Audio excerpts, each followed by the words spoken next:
Good evening, everyone. Thank you for joining us this evening for The Real Deal with Student Pro Connect. Student Pro Connect is a social networking website and app where students and industry professionals can connect. If you are a student or someone looking to change your career, you will be able to find valuable insight firsthand from people in the field. If you are an industry professional, this is a great way to give back and share your story to inspire the new generation. The purpose of this segment is to provide the real deal behind what it takes to start and thrive in various fields. Every segment will feature an industry professional telling their story and sharing their insight. If you have not done so already, please sign up on Student Pro Connect by going to our website, www.studentproconnect.com, or you can download our app, which is available both in Google Play and the App Store. Please also follow us on social media on Facebook and Twitter and Instagram, and subscribe to our YouTube channel where you can watch all of our shows. Please feel free to type in your comments and questions during the show. Now, without further ado, I am very pleased to present our guest for this evening. She is an attorney and has been practicing for over 10 years. Please join me in welcoming Miss Natasha Fortune. Good evening, everyone. Thank you so much for having me. I'm excited to get to the real deal. Yes, so let's get right into it. So we all know what lawyers are. I think this is kind of self-explanatory. Just some names. Sometimes they go by attorney, sometimes they go by counsel, counselor. And basically your task is, I guess, advising and representing people in legal matters. But I'm sure it's much more than that. So I guess, can you kind of tell us, what does a lawyer do aside from, I guess, advising, representing? Is there more to it? Gosh, lawyers do so much. I feel like that's a perfect broad definition, that we advise and represent. I think it's just a matter of having an idea of the many different ways in which we can counsel and represent. And so law comes into, I think, almost everything we do, whether you are an entrepreneur, you're owning a business, and you need legal representation in terms of perhaps negotiating contracts or real estate, reviewing leases. I mean, everything you do today probably requires or could use the assistance of a lawyer. And of course, the most common ways I think people think of attorneys are representing people in criminal matters, representing them in court. But there's family court, there's personal injury, there's mediation. A lot of lawyers do a lot of mediation. There's divorce. So there are many different ways in which we counsel or represent people. Okay. Now, according to the American Bar Association's 2020 ABA profile of the legal profession, they found that there are currently 1.3 million lawyers in the US. So there's a lot of lawyers out there. I mean, I guess it makes sense because it is it's a common field. I mean, what are your thoughts on that? Yeah, it makes sense to me that there are so many, just for the reasons that I just stated, that you need a lawyer in so many different situations. So it's definitely not oversaturated. Don't let that discourage you. Well, that's what I was going to say. Yeah, because actually in the last bullet point there, so according to the Bureau of Labor Statistics, there is still a lot of projected growth in the field. Despite, so they're saying that there's going to be at least 65,000 new employment opportunities in the field by 2026. So despite it being so saturated, it doesn't hurt the opportunity growth. No, absolutely not. I would think not. And then there are lawyers who don't necessarily practice law. So you can teach, or you can go into politics, or there are just so many different avenues. So, definitely not oversaturated. That's interesting. And now in terms of states, so They're saying that New York, Maryland, Massachusetts are the states with the most lawyers. And let me see, if you look at the list here, seems like at the bottom we have South Dakota. Any rationale for that? I wonder, why is that? I'm not sure. I would think for large cities like New York, that would, sorry. I would think for large cities like New York, that makes sense, right? The stock exchange is here. There's so much business here. I'm not sure as to Massachusetts or Maryland. Yeah, it makes complete sense for New York, though, just being that it's so busy and there's so much going on, pretty Yes. Oh, much. Maryland makes sense also because it's right next to DC. So that Yes. also makes a lot Yes. of sense. Massachusetts, I'm not sure about, but Yeah. um, Yeah. I'm not surprised Okay. by the numbers. Okay. So let's look into some, I guess, some fun facts about the legal profession. So I'm going to point out a few here. So first and foremost, the legal profession is the best paying social service job in the US. So what does that mean, social service? Can you kind of define that or what it means for you? When I think of social service, I would say probably more public interest positions. So if you're working for legal aid, which is where I work, that would be an example of public interest work. There are many nonprofits that attorneys are providing representation for, those that are indigent and can afford attorneys. Mhm. Mhm. So I would say that that's probably what they're describing when they say social service, that you're Service. doing jobs that Mhm. entail helping the public. Okay. So two underrepresented, I guess, parties here would be women and as well as African American. So still very low percentages in terms of those groups. Is that what you find in the field? Absolutely. I would say in my day to day, well, in law school, that was certainly the case. There were a handful of us that were not white, especially white male, Mhm. and that is transitioning into the workforce. You Mhm. see that as well. So I'm in court often, so your judges, other attorneys, agency attorneys, court Mhm. officers, the entire system, I would say, is predominantly white Yes. male. Okay. Okay. And then an interesting fact here is about finding employment. So this is, I would say, a relatively low percentage. So 23% actually failed to find employment 9 months following graduation. But competition is very strong in this field. Based off of, I mean, we're going to go through your journey, but just based off of what you've seen, is it hard to get hired after law school? It can be. That was not my experience. However, I graduated law school in 2008. And so that was a very rough year. Mhm. And I had many classmates who spent a considerable amount of time looking for a job after they graduated law Mhm. school. I also think it depends on what you do during your time in law Mhm. school is really going to affect whether or not you find employment when you get out. So the Mhm. connections you make, the networking, the internships, all of Mhm. that really does come into play. And there are times where all of that lines up and still you might have some difficulties, but Mhm. um, those are the best ways to, increase your chances of finding employment as soon as you graduate. Okay. Okay. And another big thing, with, getting through the whole law school process, once you graduate, passing that bar. So a very good and optimistic statistic here is the bar passage rate was 73% in 2019, which is the highest since 2014. So that's really good news. So I guess my question here is, do you think the bar exam has gotten easier, or do you think people are just finding better ways to pass, I guess, study for it? Well, I only took it that one time in 2008, Luckily, and right? Thank yes, God. I will never take another bar exam again. So Yeah. I'm not.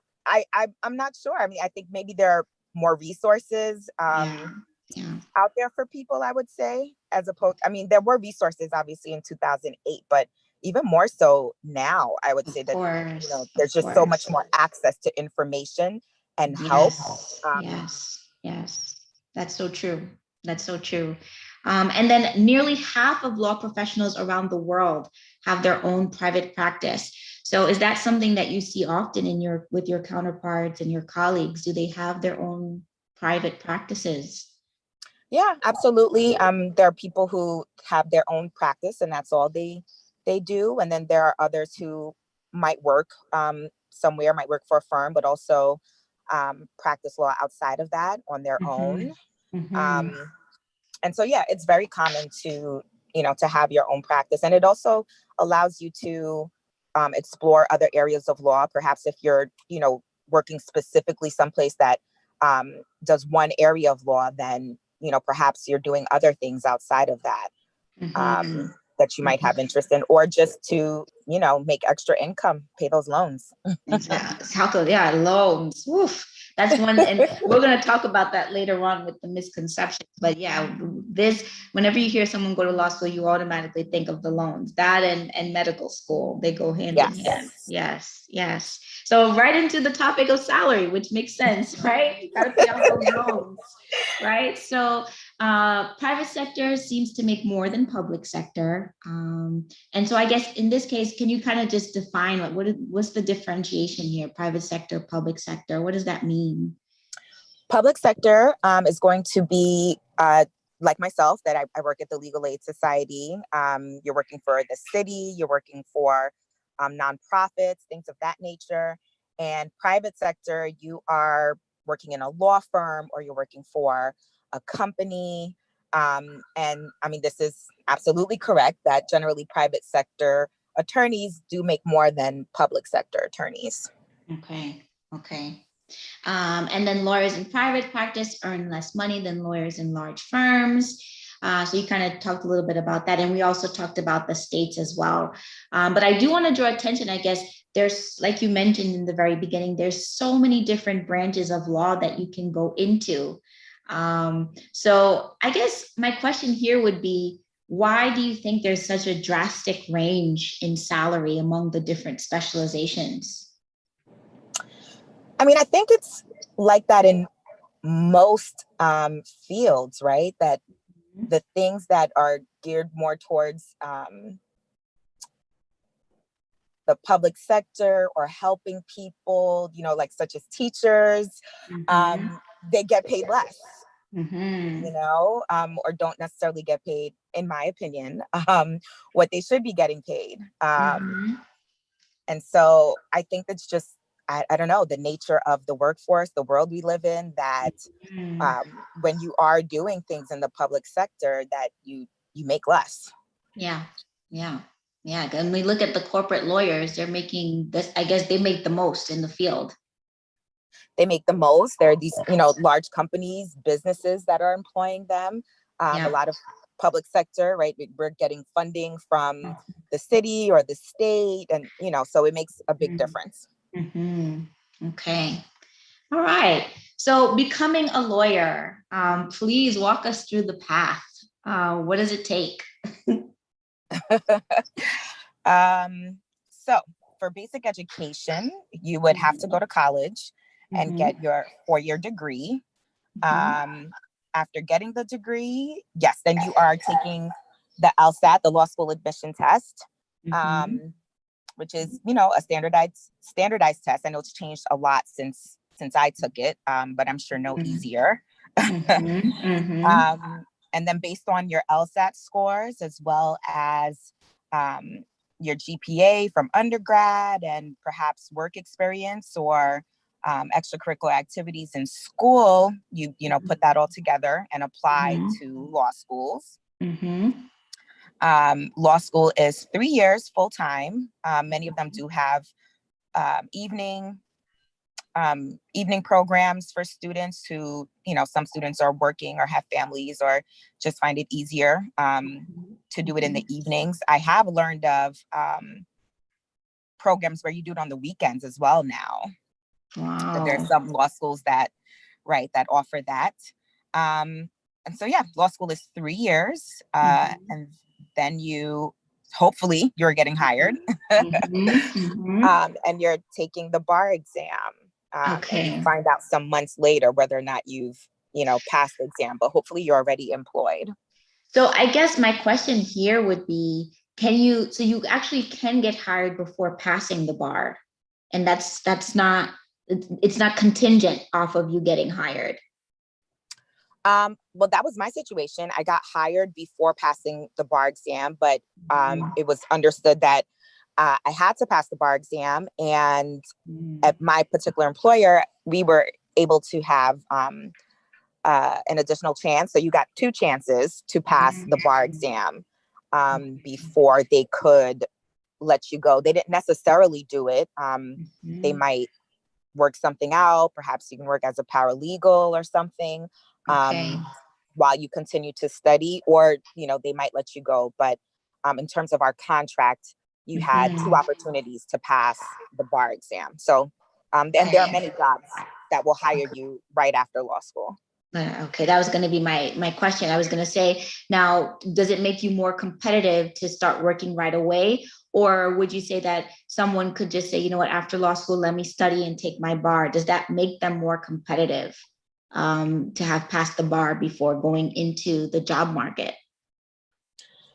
I don't think so. With law school, you're almost looking for your job before you graduate, right? So Mhm. when you're doing your internships, when you're attending networking events, like you are doing these things in the hopes that um, if you liked it enough, that you find employment at the place where you interned, or you made a connection with people that can assist you. So I feel like you're, well before the bar exam, you are Mhm. working towards employment right after law school.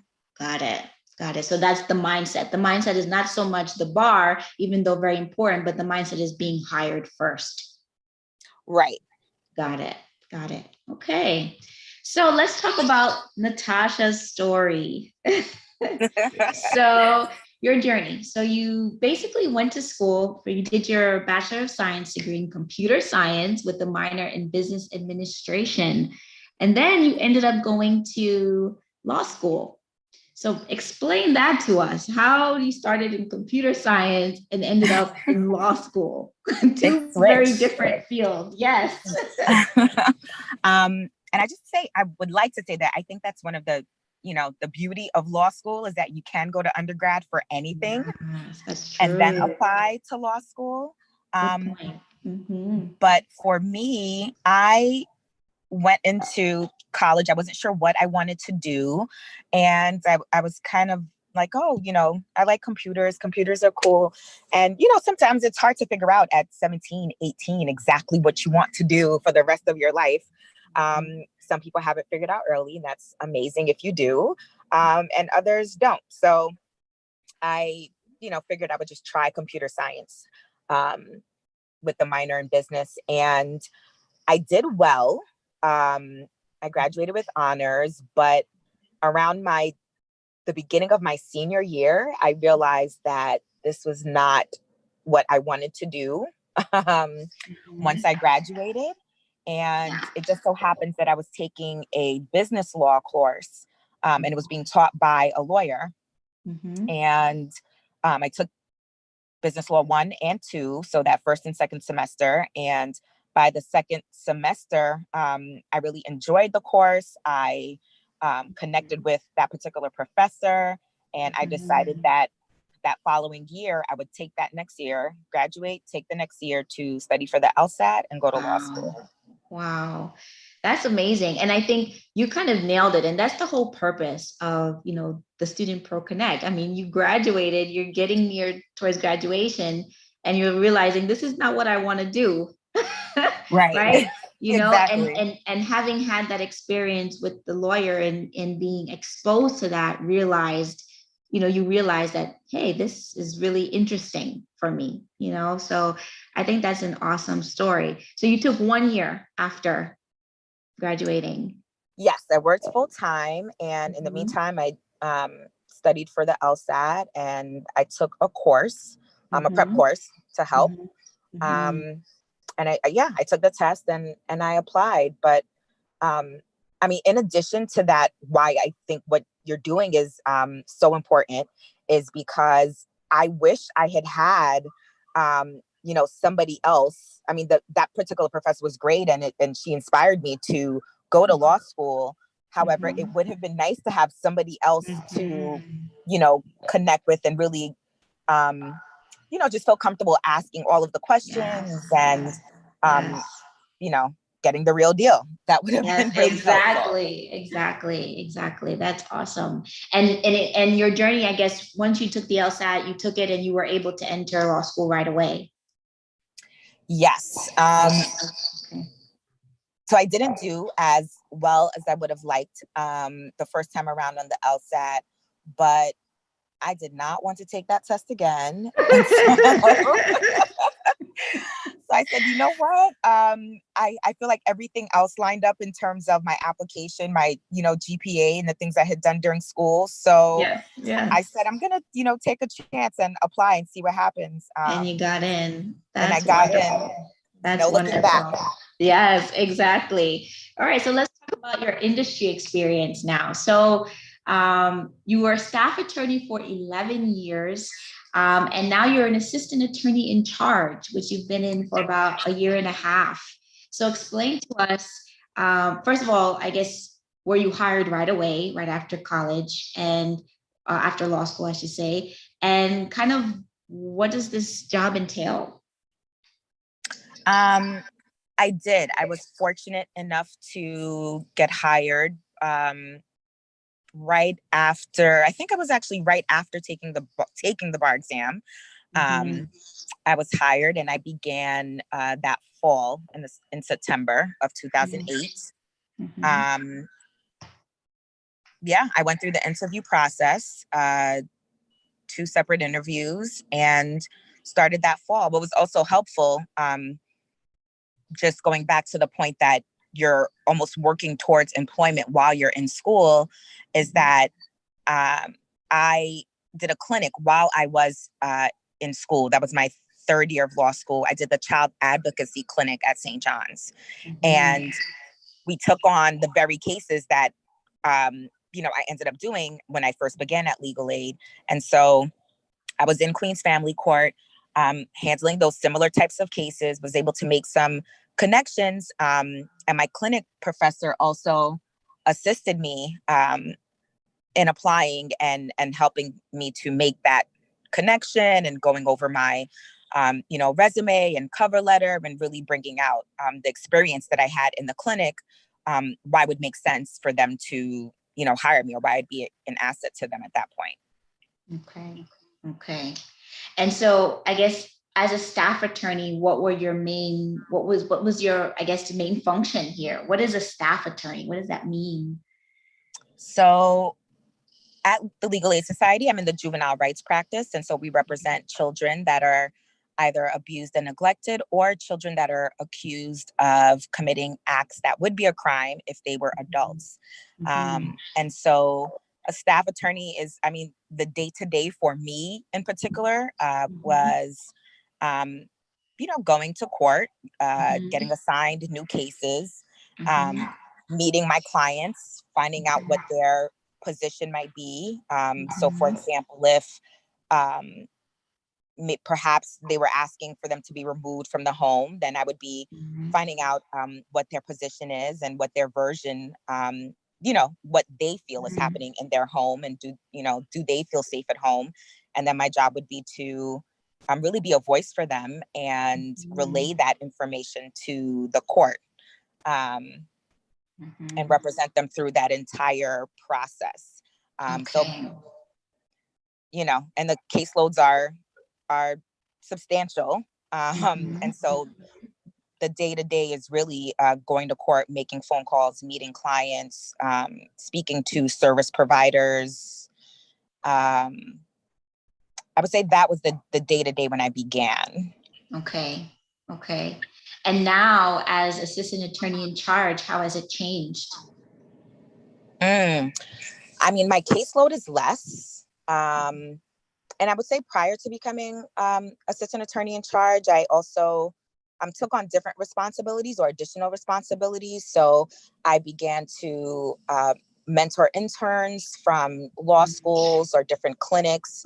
I also, got involved in other projects. I'm still within the juvenile rights practice, but just focusing in on other issues or, additional issues that we could see where we could, effectuate change, or going out in the community more and educating people on their rights, and educating teenagers on their rights, especially when they get arrested. And so I think I've carried on some of that responsibility in terms of being in management. And so my caseload is less, but now I supervise a team of attorneys. And so, yeah, that can be challenging. Yes. But that is my day-to-day now, is really supervising this team of attorneys. They all do juvenile delinquency work, so they represent the children that get arrested. I have a small caseload of my own, and then just the other things that come with management. Exactly. And I think for me, what really resonates in the descriptions that you just said here is really the social impact. Now in the beginning, when we talked about the social, I get the social impact, because as a staff attorney, there's the social impact. And then even now with the mentorship, there's a monumental social impact here with the profession. Yeah, absolutely. Yeah. Absolutely. Yeah, that's amazing. All right, so let's get into the real deal. We've already been keeping it real, but let's get into it with the real deal questions here. So first and foremost, what would you have done differently? I would have done more research. I would have made sure that I had a mentor, or more than one mentor.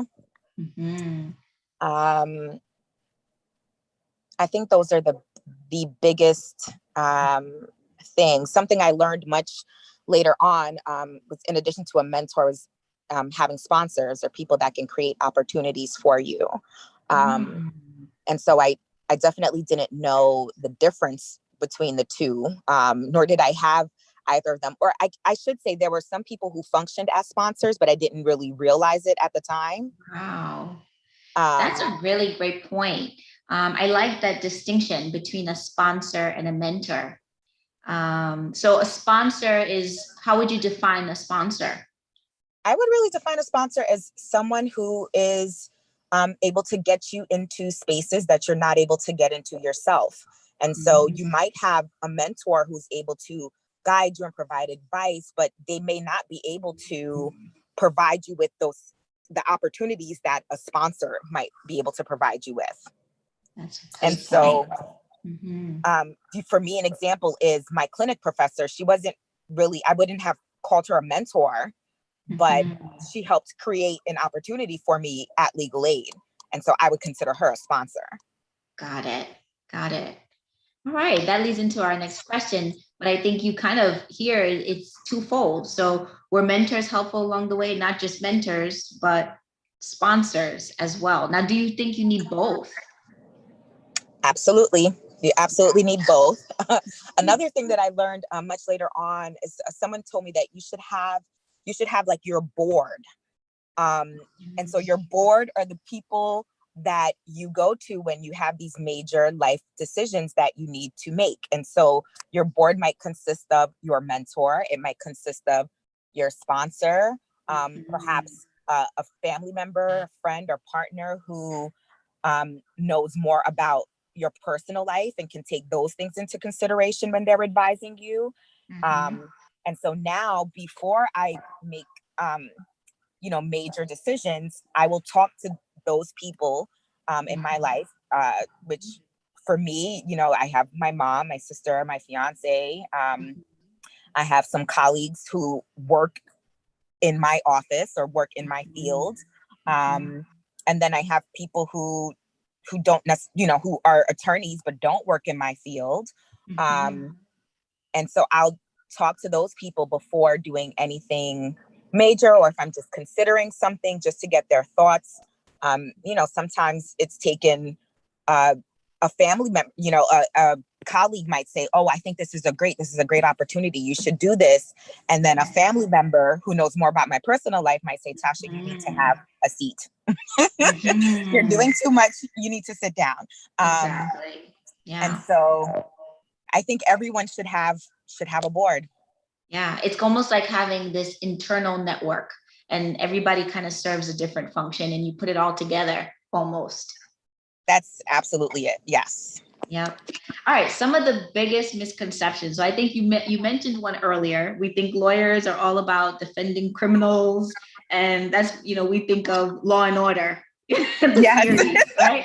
That's what I think of when I think of a lawyer. So what are some of the biggest misconceptions?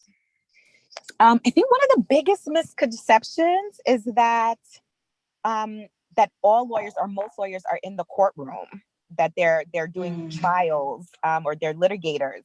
And it's actually the complete opposite. It's a very small percentage of attorneys that are actually litigators and are in courtrooms on a regular basis. That is interesting. Wow. I would have never thought that.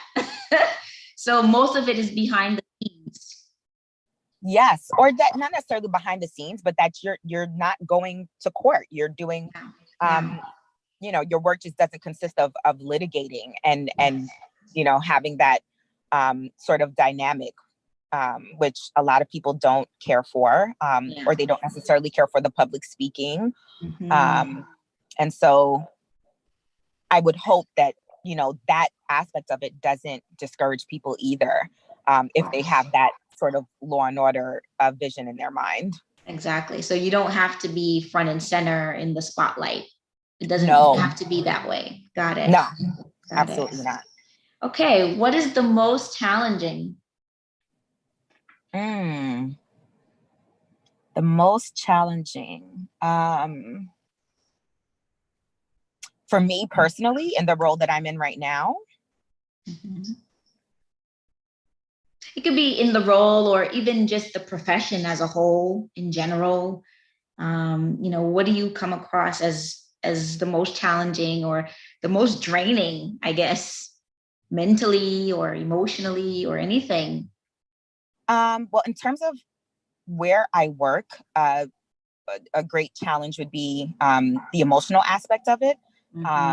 Dealing with children who are being abused or neglected or being abused by the juvenile justice system.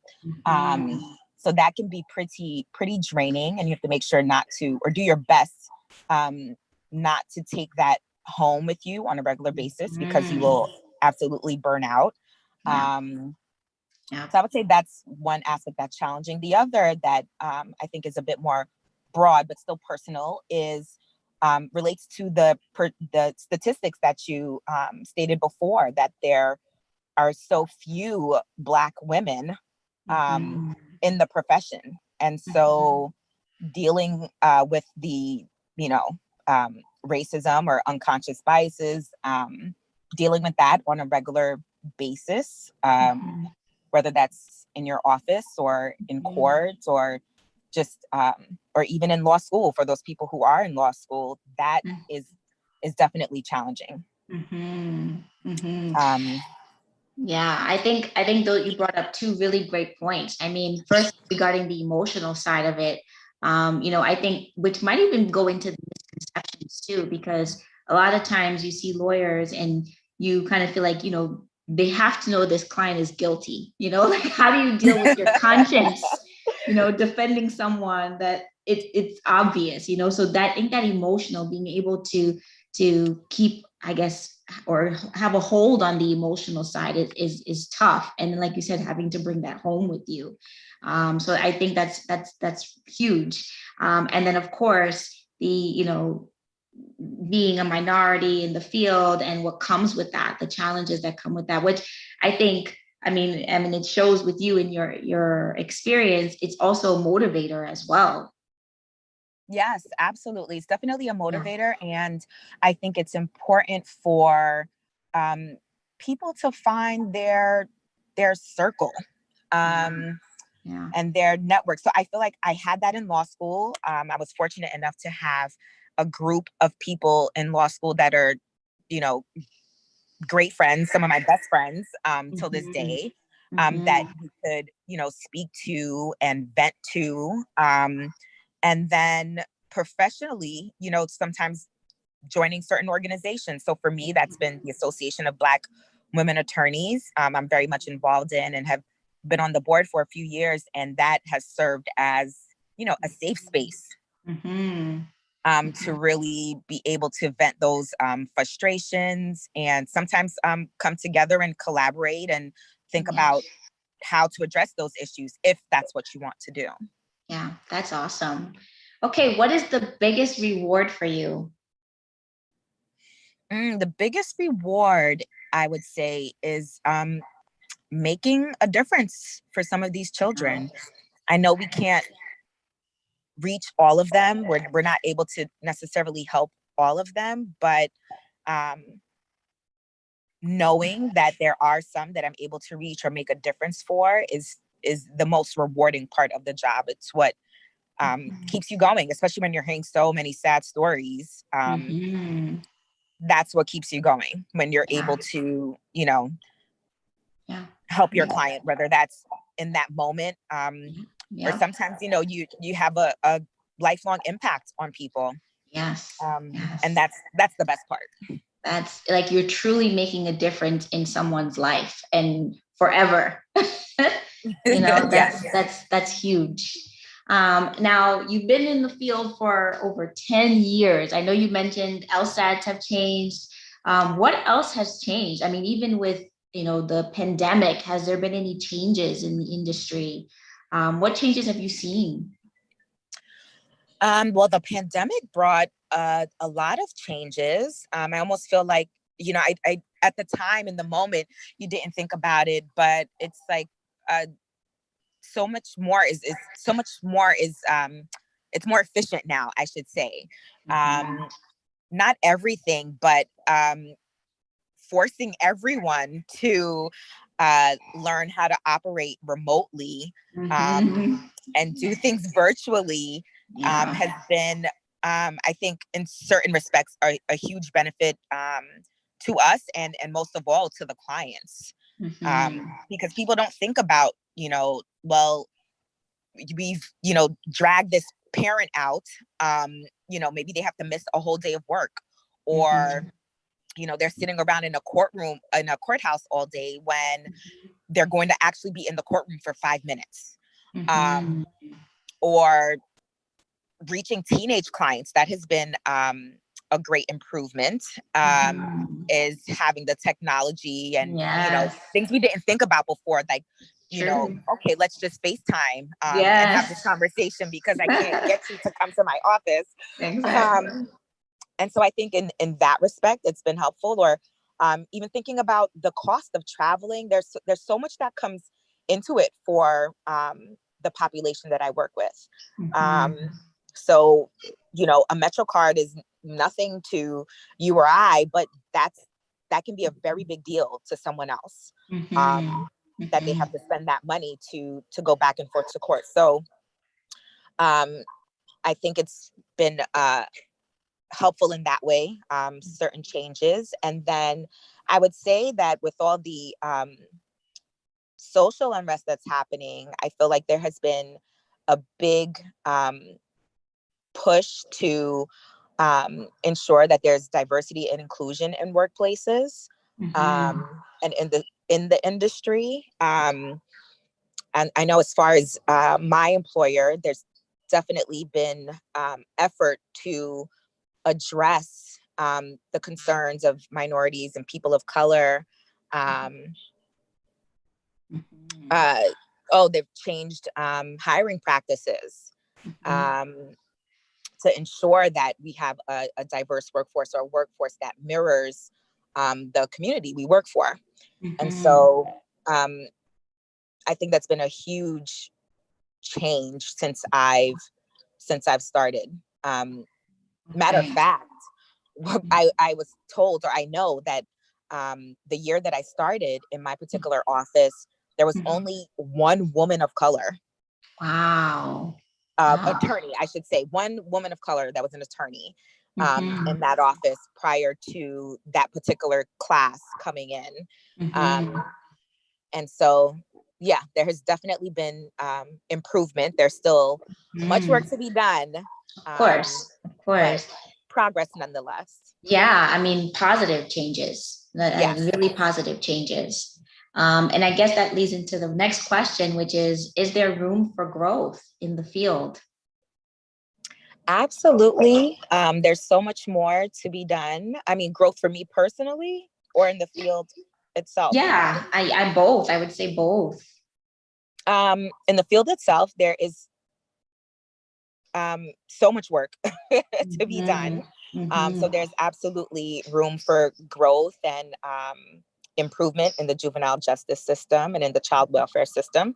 Mm-hmm. And then for me personally, there is definitely room for growth. I don't know what's next. I do know that I am always, and I haven't always done it, but the last several years, I would say, I have really been on sort of a journey of growth and not letting complacency set in, and challenging myself.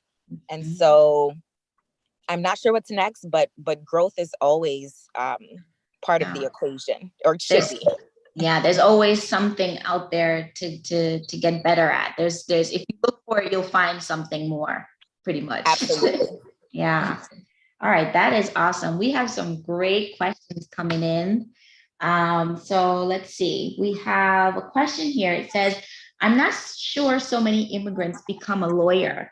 What do you think is the barrier for immigrants to get in and be successful in the field? I mean, have you come across immigrants as colleagues, and what has been your experience or exposure to that? That is such a good question. And I've never thought about it, but now that it's being asked, I cannot think of many immigrants that are colleagues. I can Mm, think of a handful that I've worked with over the last 12 years. And I'm not sure. I'm not sure what the barrier is. interesting. Hmm. It really So is. there's definitely a barrier somewhere. Do you think that Yes, it's do you think that the process is intimidating? Maybe, like taking the LSAT, do you think that could be intimidating? absolutely. The process, the cost could also be, Mm, it costs to take these exams and yes. to take Yes. prep courses. And Mhm. um, so that, it could be both of those, but that is really interesting. All I right. think something to explore. Exactly. There we go. All right, we have another question. It says, how do you choose your specialty as a lawyer? What's the process? So you're doing family law. How do you arrive at a specialty? um, Honestly, you take classes and do internships that you might have an interest in. So your first year is standard courses that everyone must take. Mhm. And then your second year, you can start branching out and taking courses that interest you. I went into law school thinking that I was definitely going to do real estate, entertainment, or corporate law. Wow. And you That didn't was the end up in plan. any of them. Exactly. And so and honestly, it's really because I did the clinic. I was also one of those people that did not want to be in a courtroom, and then I did a moot court competition. And so I think that's really the only way to figure it out, is to do internships and take classes that you think might be of interest, and also to connect with people in those fields, because even if you take a class, it's very different from actually doing the work. Mhm. Um, and once Mhm. you start, you might realize that that's not Not for something that you. Not for right. you. Yeah. All right, we have another really good one. How do you go from being a lawyer to a judge? Can you be a judge without being a lawyer first? You have to be a lawyer to be a judge. Some judges are appointed, some are elected. And I think people take different paths. Like some people might decide to be a court attorney for a judge prior to, they might take that pathway. There are resources, different organizations can, do provide assistance in sort of preparing you to be a judge. But, generally, most judges are practicing for some years prior to becoming a judge. And then after that, I feel like it's more networking and figuring out your path. Got it. Okay. What happens if you move to another state? Is there a test you have to take in order to practice law? So I guess the question here is, like right now you're based in New York. If you wanted to move to, let's say, I don't know, Florida, would you have to take another test? How would that work? It depends on the state that you're admitted in and the state that you are going to. So there are some states that will require you to take a bar exam, even though you've been practicing for several years. So I know of someone who was admitted in New York, and then they'd been practicing for several years, over 10 years, and they moved to, I believe, New Orleans, and they had to take the bar exam again. Or they had to take the New Orleans bar. The Louisiana bar, I should say. And then there are states that allow reciprocity. And so if you're practicing for, 5 years, let's say, then, you fill out whatever application you need to fill out and you can become a part of the bar of that state. Okay. And so it depends. Okay. And we have one more question. What is the best way to choose a lawyer for personal or business matters? How do you find a good lawyer? Pretty much. How do you choose one? That is difficult. If you don't know an attorney that you can ask for referrals from, I think that's the best way, is to hopefully, if there's someone that you can get a good referral from. That's honestly the best way, I would say. You should also be able to check. I mean, if you want to be really thorough, whether or not they've been sued or have any disciplinary actions against them. Of course. You want to check all that. And I guess that's something that's public, right? You could just Google the person and find all that information. Yeah, you should be able to find all of that out on the internet. So, but referrals are, I would say, the best way. The best way. Yeah. All right. You have given us so much. But if there's anyone out there who's interested in law school right now, just thinking about taking this step of the law school, becoming a lawyer, entering law school and all of that, what piece of advice would you give them? Thinking about entering law school, I would say is to do as much research as possible. There are programs that sort of prepare you for law school, or can at least give you great insight. I know there are several summer programs that people can join in order to really figure out whether or not they want to embark on this journey. So I would say do as much as you can prior to going to law school, finding mentors or just connecting with people, going to networking events. There are several bar associations or organizations that you can join as a student. And that will allow you or give you access to people that perhaps you didn't have access to before. So that you can really figure out whether it's for you, because it is stressful, it is time consuming, and financially it's a lot as well. So I think for somebody looking to go into law school, that would be my advice, is to really seek out others who can help you figure out whether or not this is for you and exactly what direction you want to go in if you decide it is for you. Exactly. Like going on Student Pro Connect, right? Exactly. Exactly. All right. Thank you so much, Natasha. You have given us so much great insight. Thank you so much for being with us tonight. And I want to thank everyone for tuning in this evening. If you haven't done so already, please, please, please go ahead and register on our website or download the app, which is in Google Play and the App Store. And be sure to subscribe to all of our social media channels, Facebook, Twitter, Instagram, and also our YouTube channel. Our next show will be on June 16th, so please mark your calendars for that. And I think everyone, again, have a great night. Thank you. Thank you.